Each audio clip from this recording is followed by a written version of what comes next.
എല്ലാവർക്കും നമസ്കാരം. വളഞ്ഞുപുളഞ്ഞ റോഡിലൂടെയുള്ള കാർ യാത്രകൾ പലപ്പോഴും നിങ്ങൾക്കൊരു പേടി സ്വപ്നമാണോ? തലചുറ്റലും ഛർദിയും കാരണം യാത്ര തന്നെ വേണ്ട എന്ന് വെക്കുന്നവരാണോ നിങ്ങൾ? എങ്കിൽ ഇന്ന് നമ്മൾ നോക്കാൻ പോകുന്നത് കൃത്യമായി നിങ്ങളെ സഹായിക്കുന്ന കാര്യങ്ങളാണ്. യാതൊരു വിധത്തിലുള്ള വലിയ മെഡിക്കൽ വാക്കുകളുമില്ലാതെ വളരെ ലളിതമായി ഈ മോഷൻ സിക്നസ് അഥവാ യാത്രാക്ഷീണം എങ്ങനെ എന്നേക്കുമായി ഇല്ലാതാക്കാം എന്നതിന്റെ ചില അടിപൊളി സയന്റിഫിക് ട്രിക്കുകളാണ് നമ്മൾ ഇന്ന് ചർച്ച ചെയ്യുന്നത്.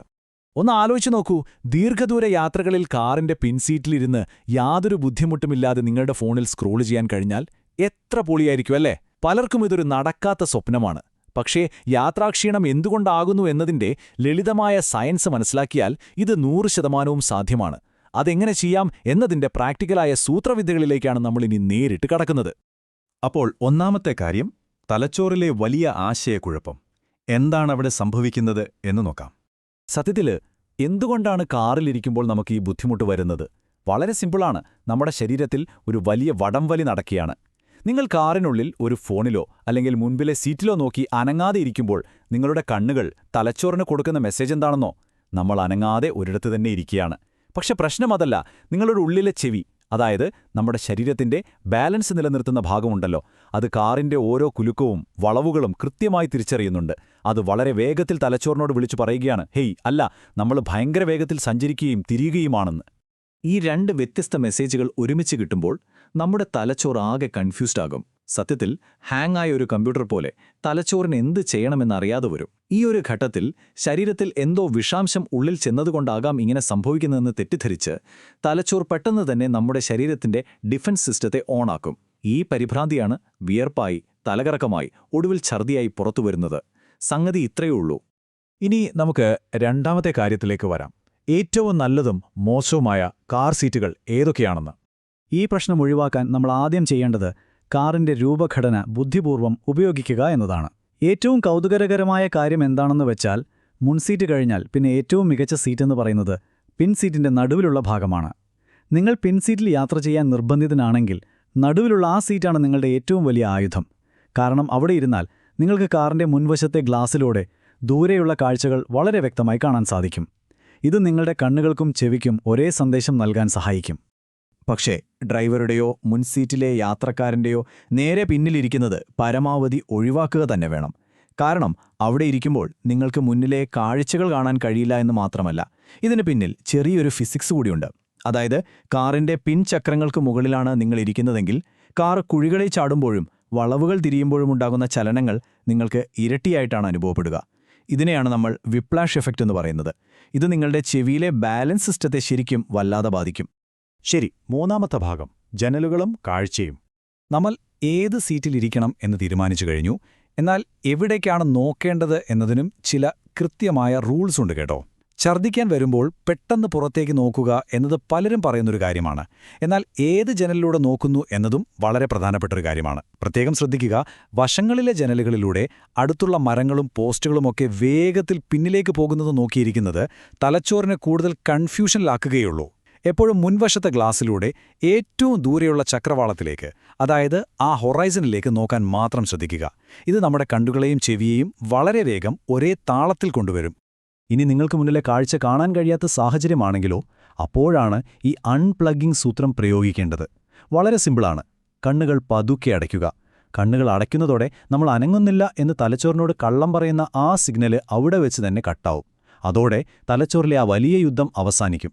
തലയനക്കാതെ സീറ്റിലേക്ക് ചേർത്ത് വെച്ച് ശാന്തമായി ഒന്ന് ഉറങ്ങാൻ ശ്രമിക്കുന്നത് തന്നെയാണ് ഈ യാത്രാക്ഷീണത്തിനുള്ള ഏറ്റവും വലിയ പ്രകൃതിദത്തമായ പരിഹാരം. ഇനി നാലാമത്തെ കാര്യം, യാത്രക്കിടയിൽ ഫോൺ എങ്ങനെ ഉപയോഗിക്കാം. ഇന്നത്തെ കാലത്ത് യാത്രകളിൽ ഫോൺ ഒട്ടും ഉപയോഗിക്കാതിരിക്കുക എന്നത് നമ്മളിൽ പലർക്കും ഭയങ്കര ബുദ്ധിമുട്ടുള്ള കാര്യമാണല്ലോ. പലരും ഫോൺ മടിയിൽ വെച്ച് തലകുനിഞ്ഞാണ് നോക്കാറുള്ളത്. ഒരിക്കലും ചെയ്യാൻ പാടില്ലാത്ത ഏറ്റവും മോശമായ കാര്യമാണിത്. ഇതിനൊരു സൂപ്പർ പരിഹാരമാണ് പെരിഫറൽ ലിങ്ക്. നിങ്ങളുടെ ഫോൺ എപ്പോഴും നിങ്ങളുടെ കണ്ണിന്റെ ലെവലിലേക്ക് ഉയർത്തിപ്പിടിക്കുക. ഇങ്ങനെ ചെയ്യുമ്പോൾ നിങ്ങൾ ഫോണിലേക്കാണ് നോക്കുന്നതെങ്കിലും നിങ്ങളുടെ കണ്ണിന്റെ വശങ്ങളിലൂടെ പുറത്തെ കാഴ്ചകളും ആ മൂവ്മെന്റ്സും നിങ്ങളുടെ തലച്ചോറിലേക്ക് കൃത്യമായി എത്തുന്നുണ്ട്. ഇത് നിങ്ങളുടെ തലച്ചോറിന് വലിയൊരു ആശ്വാസമാണ് നൽകുന്നത്. നിങ്ങൾക്ക് അത്യാവശ്യമായി ഫോൺ ഉപയോഗിക്കണമെങ്കിൽ ഈ ഒരു രീതി കൃത്യമായി പിന്തുടരുക. 1. ഫോൺ കണ്ണിന് നേരെ ഉയർത്തിപ്പിടിക്കുക. 2. പരമാവധി 30 സെക്കൻഡ് മാത്രം ഫോണിൽ നോക്കുക. 3. അത് കഴിഞ്ഞാൽ ഉടൻ തന്നെ ഫോൺ മാറ്റിവെച്ച് അടുത്ത 60 സെക്കൻഡ് ദൂരെയുള്ള കാഴ്ചകളിലേക്ക് മാത്രം നോക്കുക. ഇത് നിങ്ങളുടെ തലച്ചോറിനെ റീസെറ്റ് ചെയ്യാൻ സഹായിക്കുന്ന കിടിലനൊരു സൂത്രവിദ്യയാണ്. എന്നാൽ ഒരു കാര്യം പ്രത്യേകം ഓർക്കുക, നിങ്ങളുടെ ശരീരത്തിൽ ചില മുന്നറിയിപ്പുകൾ കണ്ടാൽ കാര്യങ്ങൾ കൈവിട്ടു പോവുകയാണെന്ന് മനസ്സിലാക്കണം. പെട്ടെന്ന് വിയർക്കുക, മുഖം വല്ലാതെ വിളറുക, അല്ലെങ്കിൽ തുടർച്ചയായി കോട്ടുവായ വരിക, ഇതെല്ലാം തലച്ചോറിന്റെ പാനിക് സിസ്റ്റം ഓണായി എന്നതിന്റെ ലക്ഷണങ്ങളാണ്. ഇത് കണ്ടാൽ അപ്പോൾ തന്നെ ഫോൺ ഉപയോഗം നിർത്തുക. ഒരു സംശയവും വേണ്ട, ഫോൺ കമഴ്ത്തിവെച്ച് ദൂരേക്ക് മാത്രം ഫോക്കസ് ചെയ്യുക.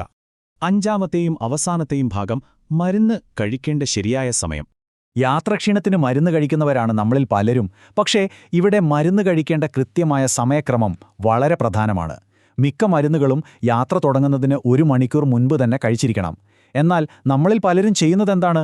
കാറ് മുന്നോട്ട് പോയി ഒരു 15 മിനിറ്റ് കഴിഞ്ഞ് ക്ഷീണവും ഛർദിയുമൊക്കെ തുടങ്ങുമ്പോഴായിരിക്കും മരുന്നെടുത്ത് കഴിക്കുന്നത്. ഇത് പൂർണ്ണമായും ഒരു അബദ്ധമാണ്. അതെന്തുകൊണ്ടാണെന്ന് നോക്കാം. ഇതിന്റെ പിന്നിലെ സയന്റിഫിക്കായ രഹസ്യമെന്ന് പറയുന്നത് ഗ്യാസ്ട്രിക് സ്റ്റാസിസ് എന്ന് വിളിക്കുന്ന ഒരവസ്ഥയാണ്. വളരെ ലളിതമായി പറഞ്ഞാൽ ഒരു അടച്ചിട്ട വാതിൽ പോലെയാണത്. നിങ്ങൾക്ക് യാത്രാക്ഷീണം തുടങ്ങിക്കഴിഞ്ഞാൽ നിങ്ങളുടെ ദഹന പ്രക്രിയ അതിന്റെ വാതിലുകൾ പൂർണ്ണമായും അടയ്ക്കുന്നു. അതായത് വയറിന്റെ പ്രവർത്തനം താൽക്കാലികമായി അങ്ങ് നിലയ്ക്കും. ഈ സമയത്ത് നിങ്ങൾ എന്ത് മരുന്ന് കഴിച്ചാലും ആ മരുന്ന് ദഹിക്കുകയോ രക്തത്തിൽ കലരുകയോ ചെയ്യില്ല. അത് വയറ്റിൽ തന്നെ കിടക്കും. അതുകൊണ്ട് യാതൊരു പ്രയോജനവും നിങ്ങൾക്ക് കിട്ടാൻ പോകുന്നില്ല. അതുകൊണ്ടാണ് നമ്മളെപ്പോഴും ആദ്യഘട്ടത്തിൽ തന്നെ മുൻകരുതലുകൾ എടുക്കണമെന്ന് പറയുന്നത്. കോട്ടുവായ വരികയോ വായിൽ വെള്ളമുറുകയോ ചെയ്യുന്നതാണ് ഇതിന്റെ ആദ്യഘട്ടം. ഈ സമയത്ത് ദൂരേക്ക് നോക്കി നിങ്ങൾക്ക് തലച്ചോറിനെ വേണമെങ്കിൽ ശാന്തമാക്കാം. എന്നാൽ തണുത്ത വിയർപ്പും തലവേദനയുമൊക്കെ തുടങ്ങുന്ന അവസാന ഘട്ടത്തിലേക്ക് കടന്നാലോ പിന്നെ വണ്ടി നിർത്താതെ ഈ പ്രശ്നം മാറില്ല.